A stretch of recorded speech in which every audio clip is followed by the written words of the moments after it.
One of the biggest things I've noticed about living here in Portugal is the length of winter. Winter means something different to everybody depending on where you live. Having lived in the UK for best part of my life and now I'm living here in Portugal, I really appreciate how different the winter is. Today I want to share with you what winter in Portugal really feels like compared to the UK and the USA. What winter actually means. Length of winter.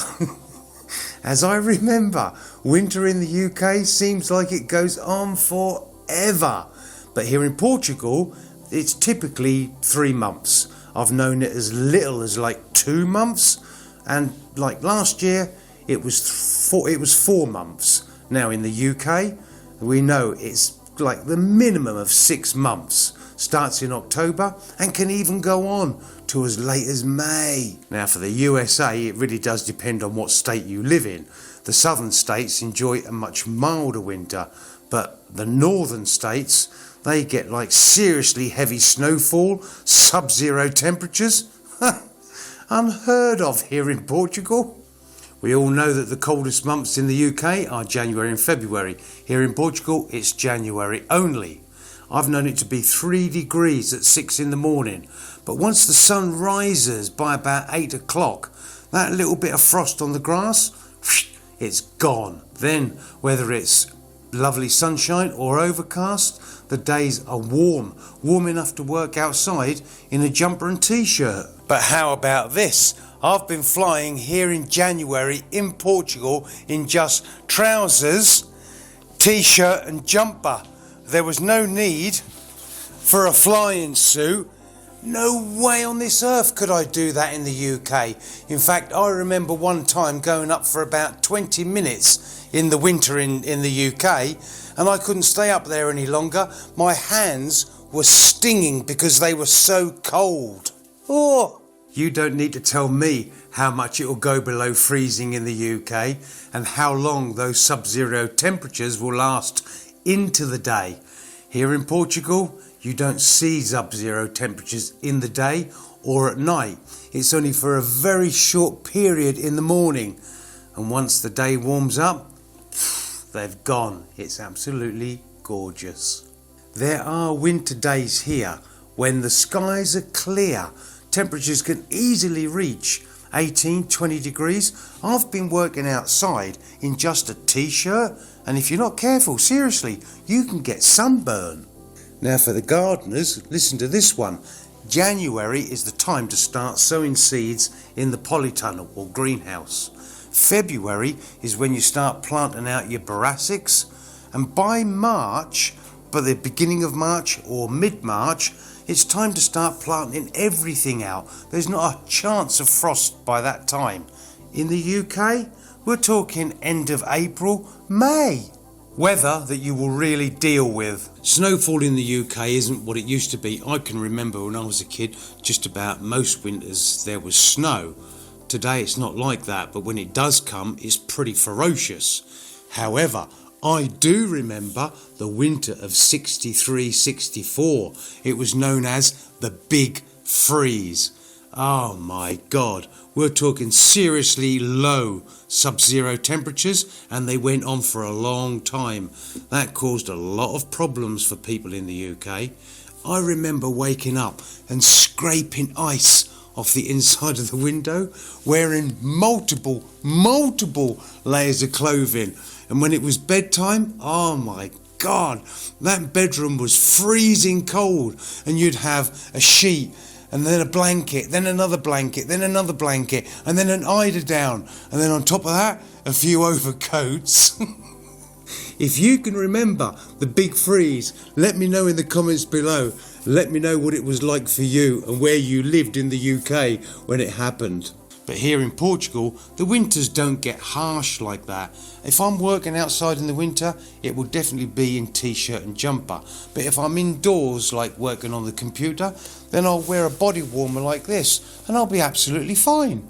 When it does snow in the UK and the northern states of America, it can be pretty harsh, and that's when we're talking about road closures, airport closures.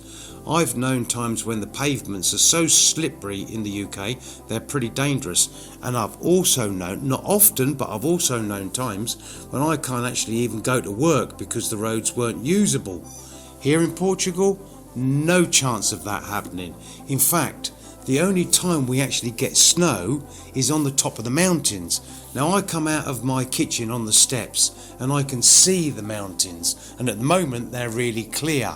But there will come a time very soon, like December, January, when there'll be lovely little white caps across the top of all the mountains. That's really beautiful to look at, and that's when all the Portuguese rush up there to have a load of fun.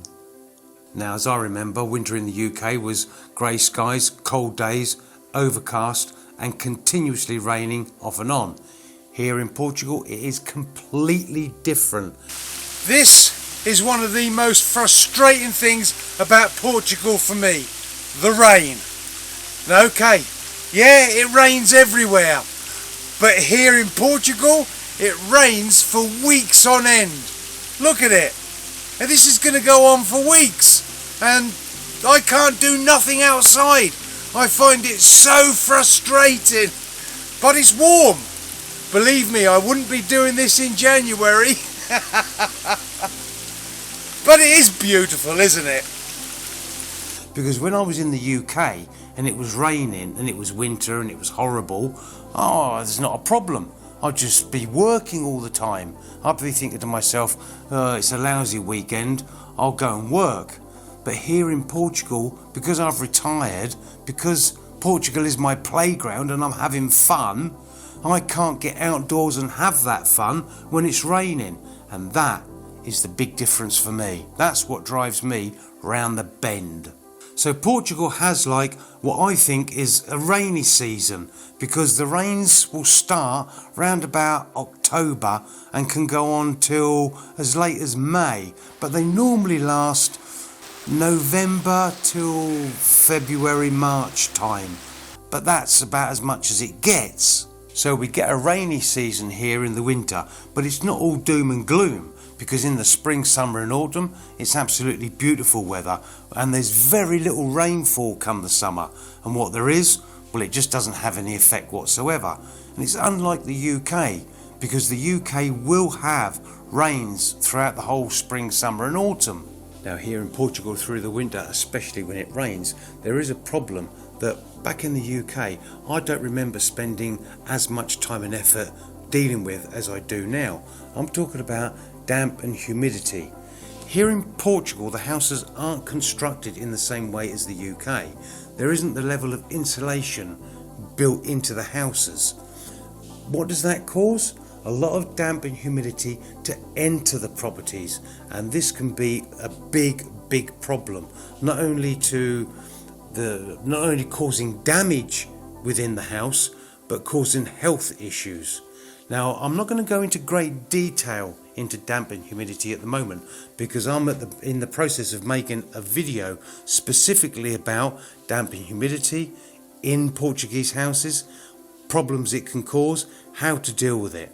Now, the best way to watch that video is to subscribe to my channel and make sure that you click that notification bell, because then YouTube will send you a reminder letting you know that Mac has just released that video for you to watch. Right, cost of heating here in Portugal. Obviously it's going to cost less than the UK because it's a shorter season. Now, most of the houses here in Portugal will use these logs.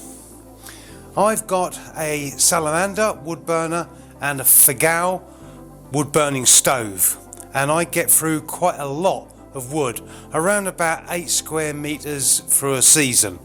That sets me back €500. Then on top of that I've got AC units. There's 4 of them.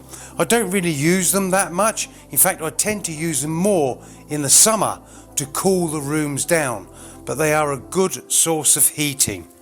Then you've got the dehumidifiers, and while they don't provide any heat as such, what they do is remove the moisture from the rooms, and they are really good at that. Now, I don't know what the heating costs are in the UK, but I think it's safe to say that they are astronomical. So I would give a really good guesstimate that my heating costs for a season is going to be around about 600 to 700 euros. I bet you pay way more than that in the UK, don't you? Natural gas is available just about everywhere in the UK, but here in Portugal, only in the major cities. So the whole of the countryside, and when I say the whole of the countryside, Portugal is about 95% countryside, it just isn't available. Now, to try and heat a home through central heating using LPG, liquefied petroleum gas, it's not viable, it's just way too expensive. So unless you're filthy rich, it ain't happening. So how do the locals heat their home? Do the locals heat their home? Down in the description and at the end of this video, there'll be a video for you to watch, be either there or there, one of them, and it's called Surviving Winter in Portugal, How Locals Heat Their Homes. I suggest you watch it, because you're not going to be surprised, you're going to be shocked. I was when I got here. When I got here and saw what you're going to see in this video, I said, you're having a Turkish bath, aren't you? Lifestyle and well-being. There are many winter days here in Portugal that feel like late spring in the UK, and the locals start their planting out in mid-January, and I love taking my girls for a walk in the winter forest. I love my photography, and I'm out there with the camera giving it plenty of that. Yeah, I get some really beautiful photographs. If you want to see some of them, let me know in the comments below. I'll happily include them. And of course, with those lovely winter days, I'll get on with a load of work outside. More importantly, this lovely winter climate here in Portugal does allow for more outside activities. I love doing my paramotoring, and now I've got my trials bike, I'll definitely be having a load of fun with that. And of course I still go exploring. That's how I found my secret location only about 10 minutes from here, the private little waterfall. I mean, that's just beautiful to go and visit in the winter. A good quality outdoor winter lifestyle is possible here in Portugal. I'm living proof of that. What effect does winter here have on mood and mental health? Well, in the UK I had central heating in my home, so I'd wake up to a lovely warm home. But here in Portugal, you're going to buy a Portuguese house from Portuguese people. It won't have central heating for two reasons. One, they can't afford it, and two, it's too expensive to run. So how do they heat their home? Well, just like me, or I, just like them, heat my lounge and my bedroom off the lounge from the wood burning stove. So I start the wood burner around about 4 in the afternoon, and I go to bed about 11:30. So the lounge has got up to like 23 degrees and the bedroom's about 19 degrees. And throughout the evening it stays lovely, well, throughout the night, sorry, it stays lovely and warm.